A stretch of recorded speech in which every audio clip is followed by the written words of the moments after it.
देखिबा आजी अक्षमणीय पापर आउरी किछि अधिकंतु विषय वस्तु गुड़िक जहाँ आपण मैंने पाइपर गोटे वाक्य पढ़ंतु एवरी पुस्तक तार 12 अध्याय तार 4 पद एवरी पुस्तक तार 12 अध्याय तार 4 पद एठी लिखा जाए तुम्भे माने पाप विरुद्धरे युद्ध करी ठीक अच्छी तुम्भे माने पाप विरुद्ध रे युद्ध करी ए जाए रक्त व्यय पर्यंत प्रतिरोध करिना मोर प्रिय युवा भाई भौणी माने आपण मानक मध्यरे आमे माने मध्य अछु आम माने समस्ते ए पर्यंत ए जाए बोली लिखा जायछि ए जाए रक्त व्यय पर्यंत प्रतिरोध करिना कहार विरुद्ध रे पाप विरुद्ध रे कोन करिकी युद्ध करिकी पाप विरुद्ध रे आमको प्रतिदिन युद्ध रे छिड़ा हबा पई पड़िबो पाप विरुद्ध रे युद्ध कर युद्ध वर्तमान कहा सहित चली देश देश भितर चली जाति जाति भितर चली गोष्ठी गोष्ठी मध्य रे चली राजनैतिक नेतृवृंद मानक मध्य रे चली दल दल मध्य रे चली आमर तो देश विभाजित होगा पई जाउची आमर राज्य मध्य विभाजित होगा पई जाउची विभिन्न प्रकार संकट क्षेत्र मध्य दे गला बेले प्रभु मान को कहउछंती कि तुमर युद्ध से सब नुहे तुमर युद्ध से सब नुहे तुमर युद्ध कोन तुमे पाप विरुद्ध रे युद्ध करिवार अछि आमको प्रभु एक राजकीय जाजक वर्ग बा तांकर निरूपित सैन्य श्रेणी रे रखिया पई कि मनोनीत करिके बाछिछंती जगत मध्यरो अनेक लोक हजिगले मात्र प्रभु आम मान ता भितर बाहर करके आनी एथि कि जेपरी आम माने पवित्र जीवन यापन करू पवित्र ईश्वरंकर सानिध्य रे आसु पवित्र ईश्वरंकर सहित वास करू अनंत काल पर्यंत तांकर ठारे आम माने जीवन प्राप्त हो से अनंत जीवन आज्ञा करिसेंती तेबे एठी कोन लिखा जाउची तुम्भे माने पाप विरुद्ध रे युद्ध करी ए जाए रक्त व्यय पर्यंत प्रतिरोध करिना रक्त व्यय पर्यंत प्रतिरोध करिवार अछि केंती जदि आमे माने पापर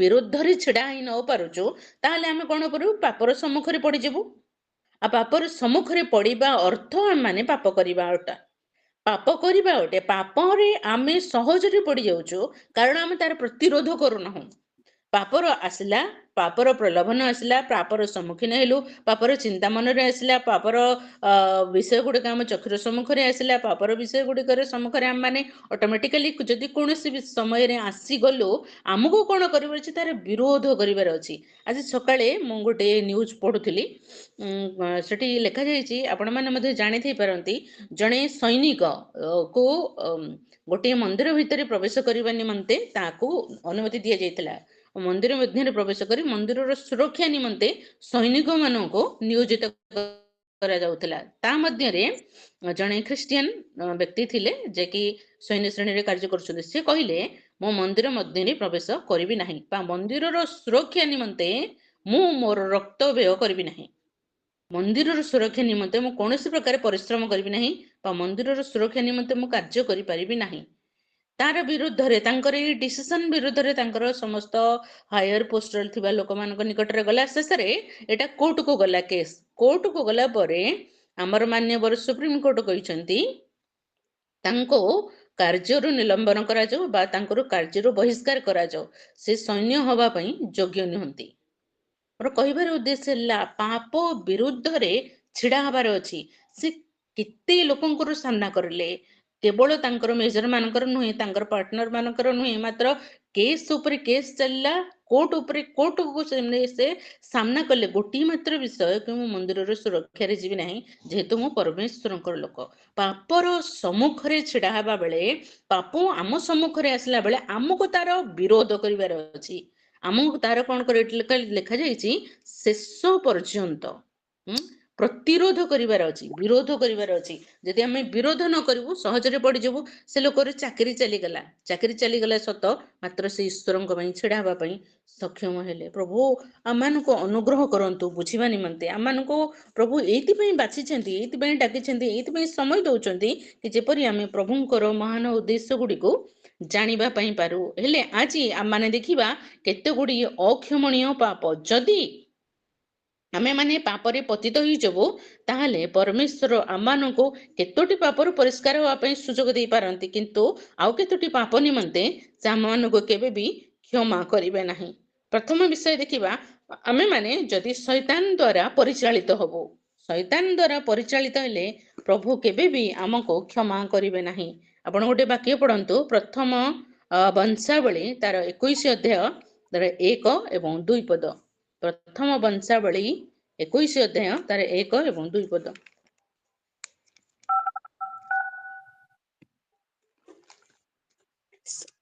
ଅନନ୍ତର ଶୈତାନ ଇସ୍ରାଏଲ ପ୍ରତିକୂଳରେ ଠିଆ ହୋଇ ଇସ୍ରାଏଲକୁ ଗଣନା କରିବା ପାଇଁ ଦାଉଦଙ୍କୁ ପ୍ରବର୍ତ୍ତାଇଲା। ତହିଁରେ ଦାଉଦ ଜୟାବକୁ ଓ ଲୋକମାନଙ୍କର ଅଧିପତି ମାନଙ୍କୁ କହିଲେ, ଯାଅ ବେର୍ସେବା ଠାରୁ ଦାନ ପର୍ଯ୍ୟନ୍ତ ଇସ୍ରାଏଲକୁ ଗଣନା କରି ମୋ ନିକଟକୁ ସମ୍ବାଦ ଆଣ, ତହିଁରେ ମୁଁ ସେମାନଙ୍କର ସଂଖ୍ୟା ଜାଣିବି। ଆମେନ୍। ଦେଖନ୍ତୁ ଏଠି କଣ ହେଇଛି, ଦାଉଦଙ୍କର ବା ସମଗ୍ର ଇସ୍ରାଏଲର ବିରୁଦ୍ଧରେ କିଏ ଠିଆ ହେଇଛି? ଶୈତାନ ଠିଆ ହେଇଛି। ପ୍ରତିକୂଳରେ ତାର ସମ୍ମୁଖରେ ଶୈତାନ ଛିଡା ହେଇଛି। ଶୈତାନ ଛିଡା ହେଇକି କଣ କରୁଛି? ସେ ଠିଆ ହେଲା ଏବଂ ସେ କଣ କରୁଛି? ଆସିକି ଦାଉଦଙ୍କୁ ପ୍ରବର୍ତ୍ତଉଛି ମାନେ କଣ? ଫୁସଲଉଛି, ତାକୁ ଚାଲାକିରେ କଣ କରୁଛି ନା ତାଙ୍କ ହୃଦୟରେ କାର୍ଯ୍ୟ କରୁଛି, ଆଉ ତାଙ୍କୁ ଗୋଟେ କାମ କରିବା ପାଇଁ କହୁଛି। କଣ ନା, ତୁମେ ଯାଇକରି ଇସ୍ରାଏଲର ଲୋକ ସଂଖ୍ୟା କେତେ ଅଛନ୍ତି ତାଙ୍କୁ ଗଣନା କର। ଏହା ନିମନ୍ତେ ପରମେଶ୍ୱର ଅନୁମତି ଦେଇନାହାନ୍ତି। ମାତ୍ର ଦାଉଦ କଣ କଲେ ନା, ଏଇ ଶୈତାନର ଏଇ ପ୍ରବର୍ତ୍ତନରେ ପଡିକିରି ସେ କଣ କଲେ? ଶୈତାନର ଇଚ୍ଛା ଅନୁସାରେ କାର୍ଯ୍ୟ କଲେ। ଶୈତାନ ଯେତେବେଳେ କଣ କରେ ନା ଭୁଲାଏ, ବା ଶୈତାନ ଯେତେବେଳେ କିଛି କାମ କରିବା ପାଇଁ କହେ, ଜୀବନରେ କାମ କରିବା ପାଇଁ କହେ, ହୃଦୟରେ କଥା କହେ, ଯେତେବେଳେ ମାଇଣ୍ଡରେ କଥା କହେ, ଯେତେବେଳେ ଚକ୍ଷୁର ସମ୍ମୁଖରେ କଥା କହେ, ବିଭିନ୍ନ ପ୍ରକାରର ଶୈଳୀ ଦେଇକିରି ଜୀବନ ଭିତରେ ପ୍ରବେଶ କରିବା ପାଇଁ ଶୈତାନ ସବୁବେଳେ ଅନୁମତି ପ୍ରାପ୍ତ ଅଟେ। ପରମେଶ୍ୱର ଅନୁମତି ଦେଇଛନ୍ତି ଶୈତାନକୁ ଯେ ତୁମେ ମନୁଷ୍ୟମାନଙ୍କ ମଧ୍ୟରେ କାର୍ଯ୍ୟ କରିପାରିବ। ଏ ଜଗତ ଶୈତାନର ଅଧୀନ ଅଟେ। ଜଗତର କର୍ତ୍ତା ହଉଛି କିଏ? ଶୈତାନ ଅଟେ। କଣ ହଉଛି? ସେ କଣ କଲା ନା ଦାଉଦଙ୍କୁ ପ୍ରବର୍ତ୍ତିଲା, ଆଉ ଦାଉଦ ତାର କଥାରେ ପଡିକି କଣ କଲେ ନା ଇସ୍ରାଏଲକୁ ଗଣନା କରିବା ନିମନ୍ତେ ଜୟାବଙ୍କୁ କହିଲେ। ଆଉ ଜୟାବ ମନା କରୁଛନ୍ତି। ଆପଣ 3 ପଦ 4 ପଦ ଗୁଡ଼ିକ ପଢିଲେ 3 ପଦରେ ଲେଖା ଯାଉଛି, ସେ ମନା କରୁଛନ୍ତି ଯେ ଏଟା କରିବାଟା ଉଚିତ ନୁହେଁ। ସଦାପ୍ରଭୁ ଇସ୍ରାଏଲର ପରମେଶ୍ୱରଙ୍କ ସମ୍ମୁଖରେ ତମେ କାହିଁକି ଅପରାଧୀ ହେବ? 3 ପଦର ଶେଷ ଅଂଶରେ ଲେଖା ଯାଉଛି, ଦାଉଦଙ୍କୁ ସେ ମନା କରୁଛନ୍ତି, ତମେ କାହିଁକି ଈଶ୍ୱରଙ୍କ ସମ୍ମୁଖରେ ଜଣେ ଅପରାଧୀ ହବ ଏମିତି କାମ କରିକିରି?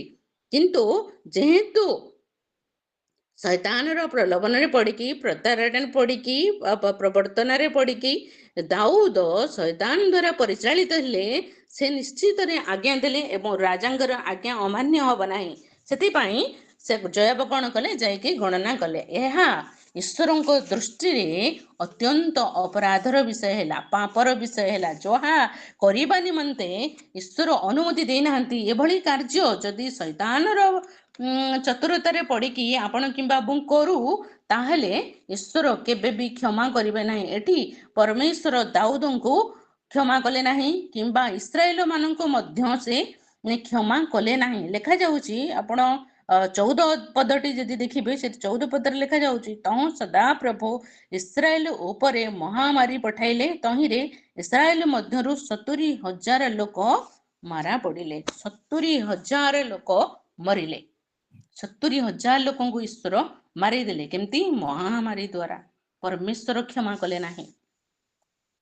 ପରମେଶ୍ୱର କ୍ଷମା କଲେ ନାହିଁ। କୌଣସି ପରିସ୍ଥିତିରେ ବି ପଡିକି ଶୈତାନର ପ୍ରଲୋଭନରେ ଯାଆନ୍ତୁ ନାହିଁ, ଶୈତାନର ଚତୁରତାରେ ଫସି ଯାଆନ୍ତୁ ନାହିଁ। ଶୈତାନ ଅପେକ୍ଷା କରିକି ରହିଛି। ସେଥିପାଇଁ ଲେଖାଯାଉଛି, ଶୈତାନ ସିଂହ ପ୍ରାୟ ଗର୍ଜନ କରୁଛି, କାହାକୁ ଗ୍ରାସିବ ଖୋଜି ବୁଲୁଛି। ଶୈତାନ ସବୁ ମୁହୂର୍ତ୍ତରେ ଅନୁମତି ପାଇଛି ମନୁଷ୍ୟମାନଙ୍କର ଜୀବନରେ କାର୍ଯ୍ୟ କରିବା ପାଇଁ, ବିଶେଷ କରିକି ଈଶ୍ୱରଙ୍କର ଲୋକମାନଙ୍କ ଜୀବନରେ, ଈଶ୍ୱରଙ୍କ ପିଲାମାନଙ୍କ ଜୀବନରେ କାର୍ଯ୍ୟ କରିବା ପାଇଁ।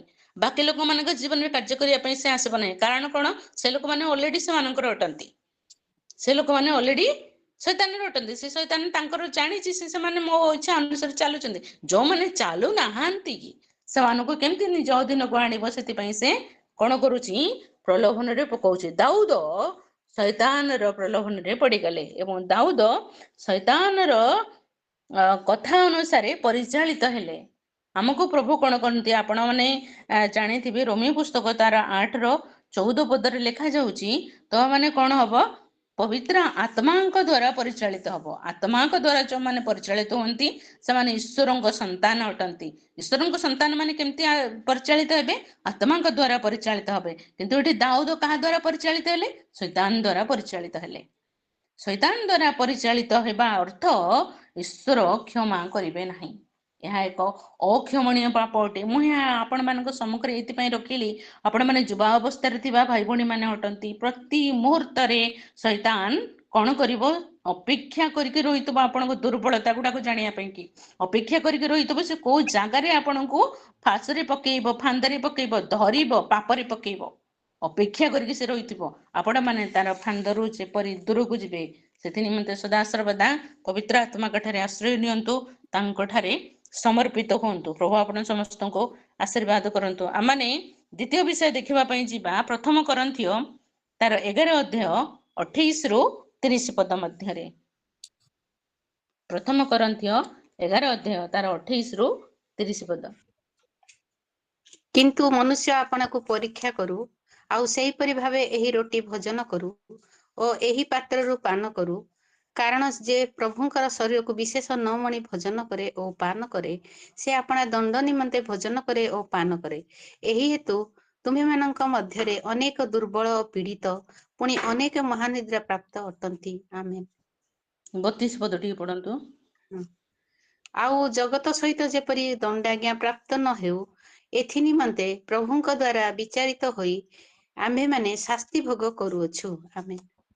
ଦେଖନ୍ତୁ ଏଇଟା ପ୍ରଭୁ ଭୋଜ ବିଷୟରେ ଲେଖାଯାଉଛି।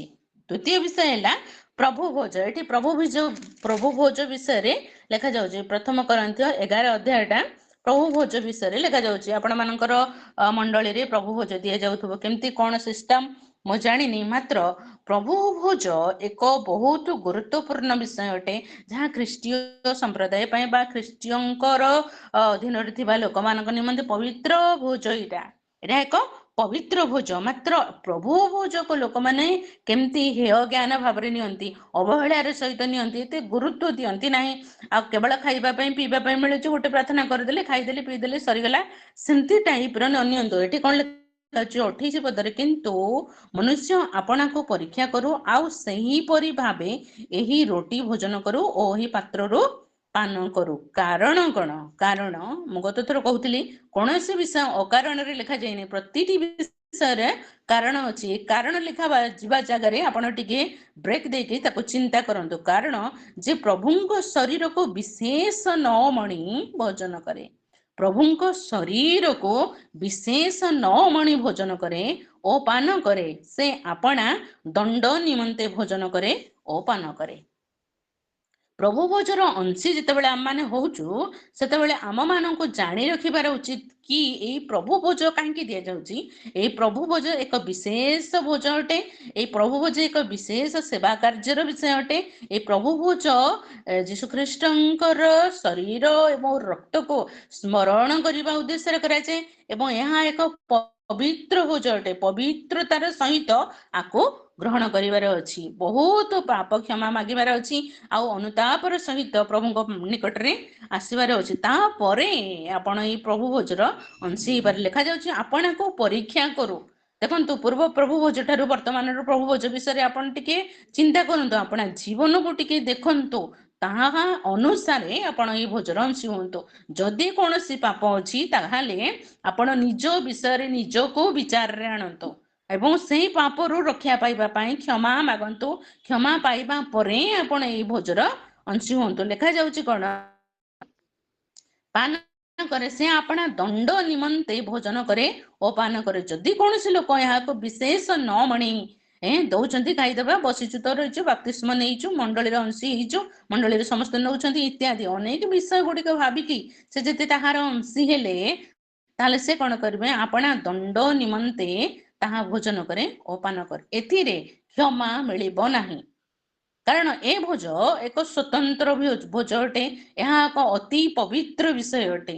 शरीर ईश्वरंकर शरीर आपण एक साधारण रोटीर अंश होउनांती आपण ईश्वरंक शरीरर अंश होउचंती आपण एक साधारण पात्रରୁ पान करूनांती आपण ईश्वरंकर रक्त को पान करूचंती तेणु ଏହା ଏକ ଗୁରୁତ୍ୱପୂର୍ଣ୍ଣ ବିଷୟ ବୋଲି ଜାଣି तार अंश हबार अछि तापर लिखा जाउछि एही हेतु तुम्हମାନଙ୍କ ମଧ୍ୟରେ ଅନେକ ଦୁର୍ବଳ ଅନେକ ପୀଡ଼ିତ ପୁଣି ଅନେକ ମହାନିଦ୍ରା ପ୍ରାପ୍ତ ଅଟନ୍ତି ଦେଖନ୍ତୁ ଅକାରଣରେ ବା ଅଜାଣତରେ ହଉ କିମ୍ବା ଏତିକି ଗୁରୁତ୍ୱର ସହିତ ନ ନେଇକି ଯୋଉମାନେ ପ୍ରଭୁ ଭୋଜର ଅଂଶୀ ହୋଇଛନ୍ତି ସେମାନଙ୍କ ମଧ୍ୟରୁ ଅନେକ ଦୁର୍ବଳ ଅଛନ୍ତି ଅନେକ ପୀଡ଼ିତ ହେଇକି ରହୁଛନ୍ତି ଏମାନଙ୍କର ପୀଡ଼ା କେବେ ବି ସୁସ୍ଥ ହେବ ନାହିଁ ଏମାନଙ୍କର ଦୁର୍ବଳତା କେବେ ବି ଯିବ ନାହିଁ ଆଉ ଏମାନଙ୍କ ମଧ୍ୟରୁ ଅନେକ ମଧ୍ୟ ମହାନିଦ୍ରା ପ୍ରାପ୍ତ ଅଟନ୍ତି ମହାନିଦ୍ରା ପ୍ରାପ୍ତ ଅର୍ଥ ମୃତ୍ୟୁବରଣ କରି ଅଛନ୍ତି प्रभु भोज को अयोग्य भाव जदि आमे नौ ताहले निश्चित आम निमंते एक दंडर विषय हम आउ ए दंड साधारण दंड नुहे यहाँ दुर्बलता को बुझेब यहाँ पीड़ित अवस्था को बुझेब किंबा यहाँ मृत्यु को मध्य बुझेब यहाँ को लोक माने बुझंती नहीं से लिखा जाउछि आउ जगत सहित जेपरि दंडाज्ञा प्राप्त न हेउ एथि निमंते प्रभुंक द्वारा विचारित होई आम्भे माने शास्ति भोग करूछु जगत द्वारा विचारित हवा पूर्वरु आम माने प्रभुंक द्वारा विचारित होई कि शास्ति भोग करूछु प्रभु आमनको साहाय्य करंतु जेपरि प्रभु भोजर गुरुत्व को आम्भे माने विचार विचारित हो नथांतु आमे माने निज निजर टिके विचार करिवो निजको टिके देखिबो आत्मसमीक्षा करिवो तापरे ईश्वरंग ठारू आमମାନଙ୍କ प्रति आशीर्वाद वर्तिब ईश्वरंग ठारू आम प्रति अनुग्रह वर्तिब एवं आम माने अनंत काल निमंते ईश्वरंकर भोजर अंशी होबा पई पाइबा प्रभु आमनको अनुग्रह करंतु ए वाक्यर गुरुत्व ताको बुझिबा निमंते प्रभु साहाय्य करंतु आमाने तृतीय विषय देखिबा ताहा होची ईश्वरंकर नामर निंदा करिबा आपण माने खोलंतु लेवीय पुस्तक तार 24 अध्याय तार 13 रु 23 पद पर्यंत यहाँ टिके लंबा अछि किंतु आमानक निमंते अत्यंत गुरुत्वपूर्ण एवं जानिबार विषय गुड़िक अटे लेवीय तार 24 अध्याय तार 13 रु 23 पद एठी अनेक गुड़िए विषय लिखा जाइछि किंतु आपण माने ताको टिके देखंतु जणे के जदि 24 मोसांको कहिले जो लोक साप दे अछि ताहाको छाउनी ताहा बाहर को आण पुणी जो माने ताहार कथा सुनी अछंती से समस्त ताहार मस्तक हस्त दियंतु पुणी समुदाय मंडली पत्थर मारी ताहाको बध करंतु तापरे लास्ट पर्यंत आउ तुम्बे इस्राएल संतान गण को कह जे कही अपना परमेश्वर को साप दिए से अपना पाप रहिबो बहिबो पुणी जे कही अपना समस्त सदाप्रभु को नामर निंदा करे से अवश्य हत हेबो समस्त मंडली ताहाको निश्चय पत्थर मारी बध करिबे विदेशी हो बा स्वदेशी हो सदाप्रभु को नामर निंदा कले हत हेबो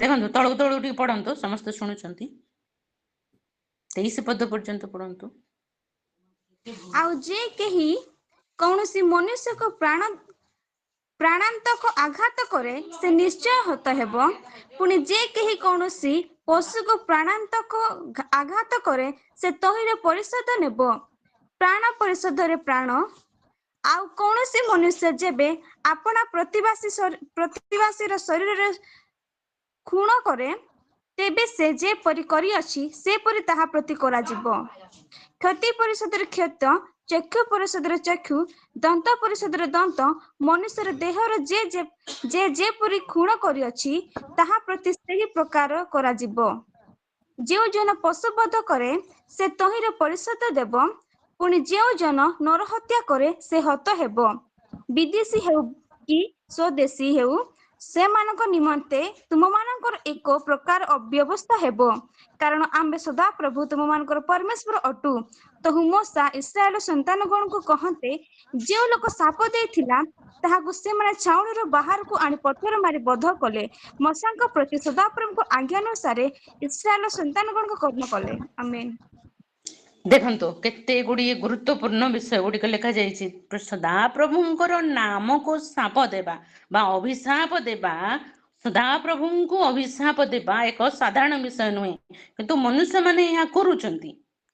ମନୁଷ୍ୟମାନେ ଏହା କରୁଛନ୍ତି। ସେଥିପାଇଁ 13 ପଦରେ ଆସିକି ସମାପ୍ତ ହେଲା କଣ, ଯୋଉ ଲୋକ ସଦାପ୍ରଭୁଙ୍କର ନାମକୁ ଅଭିଶାପ ଦେଇଥିଲା ବା ତାଙ୍କର ନାମକୁ ନିନ୍ଦା କରିକିରି ବିଭିନ୍ନ ପ୍ରକାର କଥା କହିଥିଲେ, ତାକୁ ସେମାନେ ଛାଉଣିରୁ ବାହାର କରିକି ନେଇକିରି ଆସିଲେ, ତାଙ୍କୁ ପଥର ଫୋପାଡ଼ିକି ବଧ କରିଲେ।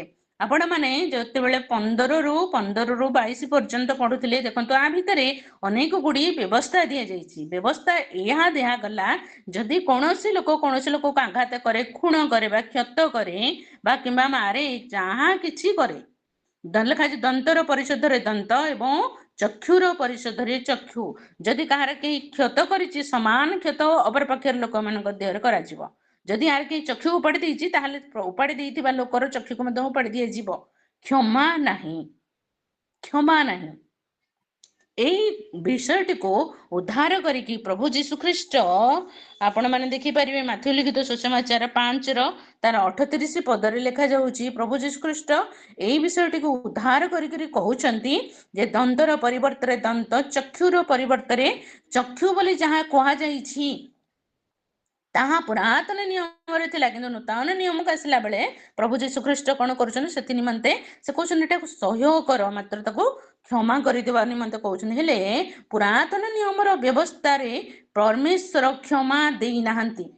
ସେ କଣ କହିଲେ, 22 ପଦରେ ଲେଖାଯାଉଛି, ସେମାନଙ୍କ ନିମନ୍ତେ ତୁମ୍ଭମାନଙ୍କର ଏକ ପ୍ରକାର ବ୍ୟବସ୍ଥା ହେବ। ସେ ଗୋଟିଏ ବ୍ୟବସ୍ଥା ସମସ୍ତଙ୍କ ନିମନ୍ତେ ଲାଗୁ କରାଯିବ, ସେ ଦେଶୀ ହଉ କି ବିଦେଶୀ ହଉ, ଯିଏ ବି କେହି ହୁଅନ୍ତୁ, କାରଣ ଆମ୍ଭେ ସଦା ପ୍ରଭୁ ତୁମ୍ଭମାନଙ୍କର ପରମେଶ୍ୱର ଅଟୁ। ପରମେଶ୍ୱର ବ୍ୟବସ୍ଥା ଦେଲେ କୌଣସି ଲୋକଙ୍କ ପାଇଁ କ୍ଷମାର ନାହିଁ, କ୍ଷମା ନାହିଁ। ସେଥିପାଇଁ କୌଣସି ଲୋକ ଅପରାଧ କରିବା ପୂର୍ବରୁ ସେ ଟିକେ ଭୟ କରୁ, ସେ ଅପରାଧ କରିବା ପୂର୍ବରୁ ସଂକୋଚ ଲାଭ କରୁ, ସେ ଅପରାଧ କରିବା ପୂର୍ବରୁ 7 ଥର ଚିନ୍ତା କରୁ, 10 ଥର ଚିନ୍ତା କରୁ, ଅପରାଧ ପ୍ରତି ତାର ଭୟ ସୃଷ୍ଟି ହଉ, ସେ ଅପରାଧୀ ନ ହେଉ। ତାହାକୁ ରକ୍ଷା କରିବା ଉଦ୍ଦେଶ୍ୟରେ ପରମେଶ୍ୱର କଣ କଲେ, ତାଙ୍କୁ କ୍ଷମା ରଖିଲେ ନାହିଁ। ଏଭଳି ଅନେକ ପାପ ଆପଣ ଦେଖନ୍ତୁ, ଏଠି କେତେ ଛୋଟ ଛୋଟ ବିଷୟ ଲେଖା ଯାଇଛି। କେବଳ ମନୁଷ୍ୟମାନଙ୍କ ପ୍ରତି ନୁହେଁ, ମାତ୍ର ଯଦି କେହି ପଶୁମାନଙ୍କ ପ୍ରତି ମଧ୍ୟ ଏଭଳି କୌଣସି ବ୍ୟବହାର କରୁଛି, ତାହେଲେ ତାକୁ ମଧ୍ୟ କ୍ଷମା ନାହିଁ। ଲୋକମାନେ କଣ କରିବେ, ତାକୁ ପଥର ଫୋପାଡ଼ିକି ମାରିବେ। ଏହା ଏକ ଦଣ୍ଡ ଦିଆଗଲା, ଦଣ୍ଡ ଦିଆଗଲା। ଏଭଳି ଅନେକ ଗୁଡିଏ ବ୍ୟବସ୍ଥାରେ ଲେଖାଯାଇଅଛି। ମାନେ ଯଦି ଲେବ୍ୟ ପୁସ୍ତକ ହୁଅନ୍ତୁ କିମ୍ବା ଆପଣ ଦ୍ୱିତୀୟ ବିବରଣୀ ପୁସ୍ତକ ପଢନ୍ତୁ, ଏ ଦୁଇଟି ପୁସ୍ତକ ଯେତେବେଳେ ପଢିବେ, ଆପଣ ଏଥିରେ ଅନେକ ପ୍ରକାରର ଆଇନ ଗୁଡିକ ରହିଛି ବା ଅନେକ ପ୍ରକାର ନିର୍ଦ୍ଦେଶ ଗୁଡିକ ରହିଛି ବା ଅନେକ ପ୍ରକାରର ବିଧି ଗୁଡିକ ରହିଛି, ଯାହା ପରମେଶ୍ୱର ମନୁଷ୍ୟମାନଙ୍କ ପ୍ରତି ଆଜ୍ଞା କରିଅଛନ୍ତି। ଏ ମଧ୍ୟରେ କ୍ଷମା ନାହିଁ। ଆପଣ ଯେତେବେଳେ ନୂତନ ନିୟମକୁ ଆସିବେ, ସେତେବେଳେ ପ୍ରଭୁ ଯୀଶୁଖ୍ରୀଷ୍ଟଙ୍କର ଆଗମନ ଦ୍ୱାରା ଆମମାନଙ୍କ ନିକଟରେ କ୍ଷମା ଏବଂ ଅନୁଗ୍ରହ ଆସୁଛି, କିନ୍ତୁ ବ୍ୟବସ୍ଥାରେ କ୍ଷମା ନାହିଁ। ପ୍ରଭୁ ଆମମାନଙ୍କୁ ଅନୁଗ୍ରହ କରନ୍ତୁ এই କ୍ଷମାର ମହତ୍ଵକୁ ବୁଝିବା ପାଇଁ। ଅକ୍ଷମଣୀୟ ପାପ, ଅନେକ ଲୋକମାନେ ଏଭଳି ଅକ୍ଷମଣୀୟ ପାପ ଗୁଡିକ କରୁଛନ୍ତି, ଯାହା ପାଇଁ କ୍ଷମା ଦେବା ପାଇଁ ମଧ୍ୟ ପରମେଶ୍ୱର ଇଚ୍ଛୁକ ହଉନାହାନ୍ତି। ସେ କଣ କଲେ, ବିଧି ରଖିଲେ, ବ୍ୟବସ୍ଥା ରଖିଲେ, ଯେପରି ଏମାନଙ୍କୁ କ୍ଷମା କରାଯାଇ ନପାରେ, କ୍ଷମା କରାଯାଇ ନପାରେ। ଏମାନେ କଣ କଲେ, ଚକ୍ଷୁର ପରିବର୍ତ୍ତରେ ଚକ୍ଷୁ ଲେଖାଯାଉଛି କଣ, ସେମାନଙ୍କୁ ଯିଏ ଯୋଉ ଭଳି ଭାବରେ ଆଘାତ କରିଛି, ଯିଏ ଯାହାକୁ ଯୋଉ ଭଳି ଭାବରେ ବଧ କରିଛି, ତାକୁ ସମାନ ଭାବରେ ହିଁ ବଧ କରାଯିବ, ସମାନ ଭାବରେ ହିଁ ଆଘାତ କରାଯିବ। କ୍ଷମା ନାହିଁ, କ୍ଷମା ନାହିଁ। ପ୍ରଭୁ ଆମମାନଙ୍କୁ ଅନୁଗ୍ରହ କରନ୍ତୁ ଅକ୍ଷମଣୀୟ ପାପ ଗୁଡିକ ବିଷୟରେ ବୁଝିବା ନିମନ୍ତେ। କୌଣସି ଲୋକ ଭୁଲ ବଶତଃ କିମ୍ବା ଅଜାଣତରେ ହଉ କିମ୍ବା କୌଣସି ଭ୍ରାନ୍ତ ମତରେ ହଉ କିମ୍ବା ମାନେ କଣ ଜାଣିଥିଲା ଅଥଚ ଭୁଲି ଯାଇଛି, ଏଭଳି କ୍ଷେତ୍ରରେ ହଉ, ହେଲେ ମଧ୍ୟ ତା ପ୍ରତି ଦଣ୍ଡ ଆଜ୍ଞା ଅଛି, ମାନେ ଅଛି। ସମସ୍ତଙ୍କ ପାଇଁ ସମାନ ଅଟେ, ବିଦେଶୀ ହଉ କିମ୍ବା ସ୍ୱଦେଶୀ ହଉ। ପ୍ରଭୁ ଆମମାନଙ୍କୁ ସାହାଯ୍ୟ କରନ୍ତୁ ଏସବୁ ବୁଝିବା ନିମନ୍ତେ। ଶେଷରେ ଆମେ ଗୋଟେ ବିଷୟ ପଢିକି ସମାପ୍ତ କରିବା। ଗଣନା ପୁସ୍ତକ ତାର 20 ଅଧ୍ୟାୟ ତାର 7ରୁ 12 ପଦ ପର୍ଯ୍ୟନ୍ତ। ଗଣନା ପୁସ୍ତକ ତାର 20 ଅଧ୍ୟାୟ ତାର 7ରୁ 12 ପଦ ପର୍ଯ୍ୟନ୍ତ। ଏଠି गोटे सुंदर विषय लिखा जाउछि एठी मूसांको विषय लिखा जाउछि मूसांको परमेश्वर आज्ञा देले कि तुमे लोक मानकु जलर अभाव थिबा समय रे प्रांतर यात्रा बेले सेमानकु जलर अभाव थिबा समय रे मूसांको कहिले तुमे सेमानकु निमंते शैलरु जल बाहर करबा निमंते आज्ञा दियो सेमानको दृष्टि गोचर रे शैल को आपणा जल देबा पई आज्ञा दियो मात्र मूसा कोन कले विरक्ति हो जाइथिले इस्राएली लोक मानकर बचसा शुणी शुणी से विरक्त हो जाइथिले से कोन कले आज्ञा दबा बदल रे से कोन कले आघात करिले निज हाथ रे छड़ी धरिथिले बा बाड़ी धरिथिले से शैल को बाहर करबा निमंते शैलरु जल बाहर करबा निमंते से कोन करले तांको आघात कले आघात करबा द्वारा कौन है जल बाहरी आसला सत मात्र परमेश्वरंकर क्रोध वर्तिला आपण टी 12 पद पढंतु एथिरे सदाप्रभु मूसा और आरोन को कहिले तुम माने इस्राएल संतान मानक साक्षात रे आम्भको पवित्र बोली मान्य करिबाकू आम्भटारे विश्वास कल नाही एहेतु आम्भे एही मंडली की जेउ देश देई अछु सेही देश रे तुम माने सेमान को प्रवेश कराइबो नाही आमेन दो मंडली को कौन किणान देश रे पहुंचेबा निमंते केते कष्ट करिकी प्रांतर यात्रा रे मूसा एवं हारून तांको कढई कढई करिकी नेकरी आसीथिले मिस्र देश रो बाहर करिकी किंतु से माने जेते बेले जस्ट आउ किछि दूर बाकी अछि से स्थान रे पहुंचीबार जागा रे एठी एभली गोटी समस्या घटिला गोटी सामान्य व्यतिक्रम घटिछि या आम मनुष्य मान दृष्टि एक सामान्य व्यतिक्रम हो पारे मात्र परमेश्वर दृष्टि यह अक्षमणीय थिला से कौन कहले आंभर नाम को तुम्हें पवित्र भाव रे मान्य कल नाही आंभर नाम को पवित्र भाव रे मान्य कल नहीं कारण कौन आमे जो आज्ञा देचु से आज्ञार तुम्हें बाम रे किंबा दक्षिण रे फेरिब नाही ये कौन कले आज्ञा करबा बदल रे आघात कले एक छोटिए गोटे भूल मूसांको एवं हारून को किणान देश रे पहुंचीबारे बाधा सृष्टि करिथिला सेमानक सेही पर्वत रे ही सेमानकर मृत्यु होइथिला एवं सेमाने किणान देश रे पहुंची पारि नथिले प्रभु हमनकु सहाय्य करंतु बुझिबा निमंते अनेक पाप अनेक आज्ञा लंघन आ अनेक असावधानता एवं अनेक प्रकार रो छोटो मोटो विषय गुड़िक जहाँ आम दृष्टि छोट बोली दिशुची मात्र परमेश्वर दृष्टि यह छोटर विषय नुहे एभली अनेक गुरुत्वपूर्ण काम गुड़िक आमर जीवन रे जानतरे हो किंबा अजाणतरे हो जाउची परमेश्वरंकर नामर कौन पवित्र रूप से अमान्य करने उद्देश्य मूसांकर नथिला से परमेश्वर नाम को अमान्य करिवार लोक नुहंती तांग जीवन तमाम से केबे अमान्य करि नाहंती किंतु घटनाक्रमे एमती घटिला कि परमेश्वर तांको क्षमा देले नाही कौनसी विषय आमानकर जीवन रे मध्य रहउची जोटी परमेश्वर आमानको क्षमा करिबा पई अनिच्छुक होउचंती सेथि पई अनेक रोगाक्रांत होउचो अनेक अभावग्रस्त होउचो अनेक समस्या रे पडुचो अनेक अनेक मृत्यु वरण मध्य करूचंती जहाँ मनुष्य दृष्टि जना पड़ू नहीं सत मात्र ईश्वर दृष्टि यहाँ एक बड़ अक्षमणीय पाप होइकी छिड़ा होउची प्रभु आम साहाय्य करंतु ए विषय गुड़िक दिन गुड़िक बुझा निमंते जदि आम को गुरुत्वर सहित नेबू आपणा आपणा जीवन को सजाड़ी पारिबू ईश्वर सम्मुख में आम उत्तम भाव में देखा जावाई जत्नवान हबू ताहले निश्चित रे प्रभु गोटे दिन आमर आचरण रे आमर व्यवहार रे आमर कार्य आमर जीवनचर्या से संतुष्ट हेबे से प्रति क्रोध बहिबे नाही किंबा आम मान को दंड देबे नाही मात्र तांकर सुयोग्य संतान भाव रे सामानक आनंदर सहित तांको सहित मिलित करिबा पई साहाय्य एवं उपकार करिवे प्रभु आम मान को उत्तम शिक्षा रे आशीर्वाद करंतु।